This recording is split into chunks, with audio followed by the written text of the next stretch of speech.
আমরা যে প্রোগ্রামে এসেছি সেই প্রোগ্রাম আমরা কর্মসূচি পালন করব। যারা ওখানে এসছে অবৈধ অযোগ্যভাবে টাকা দিয়ে, যে নেতাকে টাকা দিয়েছে তার বাড়ি যাক। এখানে কি করতে এসছে? এখানে ওদের কোনো কাজ নেই। পাস দেওয়ার অথরিটিকে কোথাও পাস দেওয়া হয়েছে, আমরা কাল 4:30 থেকে দাঁড়িয়ে আছি, কোথাও আমরা পাস পাইনি, পুলিশ প্রশাসন দেয়নি। পুলিশ প্রশাসনের কাছে আমরা জানতে চাইছি, পরিষ্কার বলেছে পাস দেওয়া হয়নি, আমরা বলতে পারবো না। তাহলে আজকে দিনে দাঁড়িয়ে এই পাসটা কোথা থেকে আসলো? এই আইডেন্টিটির অথরিটি কি আছে, কে পাস দিয়েছে? আমার মনে হয় এই প্রশাসনকে দুর্নীতি, আরো একটা দুর্নীতির শিকার করতে যাচ্ছে এই ধরনের একটা ভুয়ো পাসের একটা কাগজ বানিয়ে। আমি চলে যাব আমাদের প্রতিনিধি সরাসরি অরিত্রিক ভট্টাচার্য রয়েছেন আমাদের সঙ্গে। অরিত্রিক, তুমি যেখানে রয়েছো সেখানের কি পরিস্থিতি? দেখো, নেতাজি ইন্ডোর স্টেডিয়ামে হাইকোর্টের ঠিক উল্টো দিকের মূল গেটে দাঁড়িয়ে রয়েছি।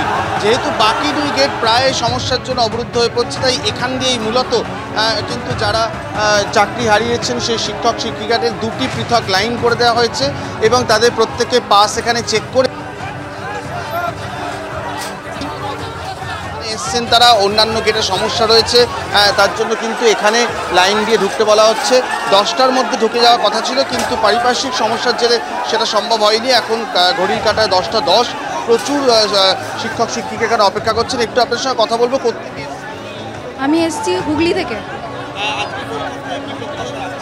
অবশ্যই প্রত্যাশা রাখছি যে আমরা যেহেতু কোনো রকম দোষ করিনি, আমাদের নামে কোনো রকম অ্যালিগেশন নেই, আমরা আমাদের না করে আমরা যে সেই সসম্মানে যেন আমাদের বহাল করা হয়। প্রত্যেকেই কিন্তু এরকম একটা প্রত্যাশা নিয়ে আজকে মুখ্যমন্ত্রীর সঙ্গে বৈঠকে আসছেন। আমি একটু দরজার কাছে যে একদম মূল যে গেট তার কাছের ছবিটা একটুখানি দেখিয়ে দেবো। করা হচ্ছে, চেক করে নেওয়া হচ্ছে কি এখানে কার কাছে কি কার্ড রয়েছে, ব্যাগ নিয়ে ঢোকা যাবে না, জল নিয়ে ঢোকা যাবে না, এরকম বেশ কিছু নিয়ম নিরাপত্তার স্বার্থে করা হয়েছে। সেই বিষয়গুলো দেখা হচ্ছে, পাস চেক করা হচ্ছে। পাস চেক করে এই গেট দিয়েই দুটি পৃথক লাইন করে শিক্ষক এবং শিক্ষিকাদের দুটি আলাদা লাইন করা হয়েছে।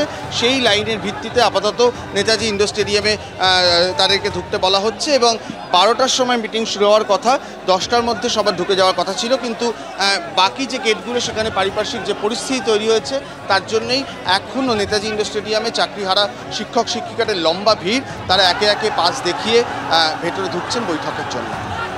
একেবারে অরিত্রিক, তুমি আমাদের সঙ্গে থাকো। যে যোগ্য অযোগ্য তালিকা বাছাই করা যায়নি বলে 2016 প্যানেল বাতিল হয়ে গেল, প্রায় 26,000 শিক্ষক অশিক্ষক কর্মীর চাকরি চলে গেল। সেই যোগ্য অযোগ্য বিবাদ একদম নেতাজি ইন্ডোরের সামনে আজ ধরা পড়লো। এক পক্ষ অপর পক্ষ একদম হাতাহাতিতে ধস্তাধস্তিতে জড়িয়ে পড়লো।